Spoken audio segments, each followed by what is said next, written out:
good performance out of Kyler, but this might have been the Chase Edmonds show yesterday. Here's Kyler Murray in the red visor. This is the kid, Edmonds. Now look, he grew up in Pennsylvania and went to school in the Bronx. All right, why do I say that?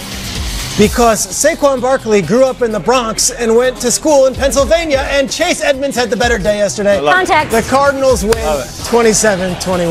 All right, let's go. NFC North. Third straight win for Cardinals, huh? Vikings, Lions, Kirk Cousins dropping back, a little play action, and it works because Dalvin Cook is a good running back. And who's open in the back of the end zone? Whoop! That right there is Adam Thielen, a little toe drag swag. Oh, you're right. That whole route was just toe drag. I just saw pellets kicking him off the ground from the time he was at the line of scrimmage. But I'll tell you what, Marvin Jones had himself a day. Marvelous Marvin Jones. This was a nice spin move to get in the end zone. He had not one, not two, not three, but 4 touchdowns in this game, which was a franchise record. Not even Calvin Johnson did that in one game. Hey, that's his second game doing that in his career. There's only 3 players ever done that: Sterling Sharp, Jerry Rice, and Marvin Jones. Wow. How about that? Really cool. Hall of Fame jacket for Marvin Jones. Let's go ahead and give it to him. All right, who is he looking for? Kyle Rudolph, the red zone tight end. He gets in, still playing at a high level. We love when he scores. And there's Kirk Cousins. How about this, though? First QB since Dante Culpepper back in 04. Get that roll on. 9,000-yard season. Hey, and Dante was cooking that year. I remember it.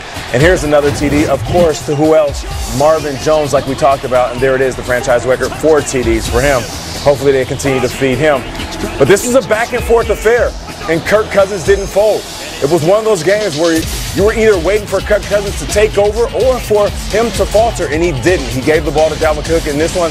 It's a little bit of an angry run. Listen, shed some tackles, little stop and go, goes north and south and gets the end zone. And Matt Stafford, tough to swallow that. And this right here is the pose of the month. Kyle Rudolph, hey now. It's awesome, hand on the hip. Okay, there we go. Vikings, they win 42 I want Ian to 30. be posing that way when we toss to him. Go on, Ian, hit it. Love it. He is, but yeah, let's Seen your do picture. It. Like Oh, you can't come back until you see that photo. You can't talk about a cool photo you have and not dig it up. 100%. I prefer video, but anything you got. Video would be great. We like to have a good time here on the show. We like to, be jovial and have a good time, but there were some ugly losses this week. Teams had a rough go of it, and games are starting to mean more and more every week. Shrakes, who's a team that needs to do a little reevaluating after their Week 7 ugly loss? We showed some of the highlights of this game, but unless you watched it in real time, you might not get the full grasp of what a devastating loss the LA Chargers had. That says a lot. For the context of Chargers, they have a lot of them. The Chargers' history is riddled with bad losses, and yet this one's on the list.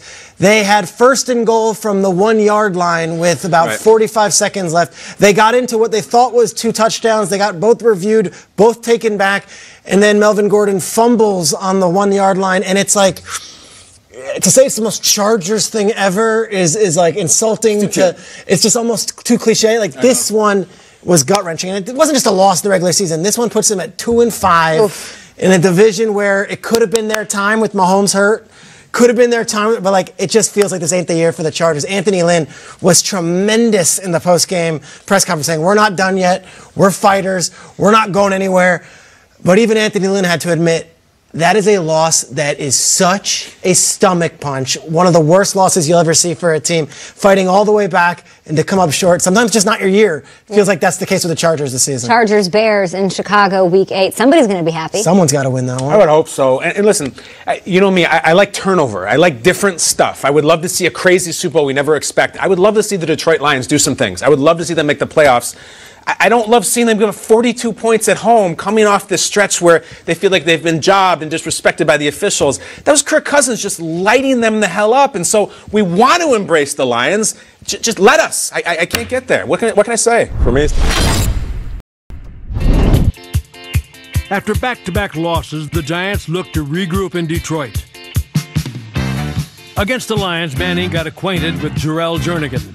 The seldom-used wideout was thrust into a starting role and responded with the first score of his 3-year career. Into the end zone, and it is caught for a touchdown by Jernigan. Still in playoff contention, the Lions refuse to go quietly. Handoff left for Riddick. He powers into the end zone, touchdown. And the Lions have the lead. As they had done all year, Big Blue kept battling. Stafford sidearms it right. Deflected and intercepted. Off the deflection. Running down the left sideline. Will Hill, touchdown Giants. And the Giants are an extra point away from tying it. But Josh Brown trying to win it here in overtime and eliminate the Lions. Snap is good. Kick on its way. It is good! And the Giants come from behind and win here in Detroit.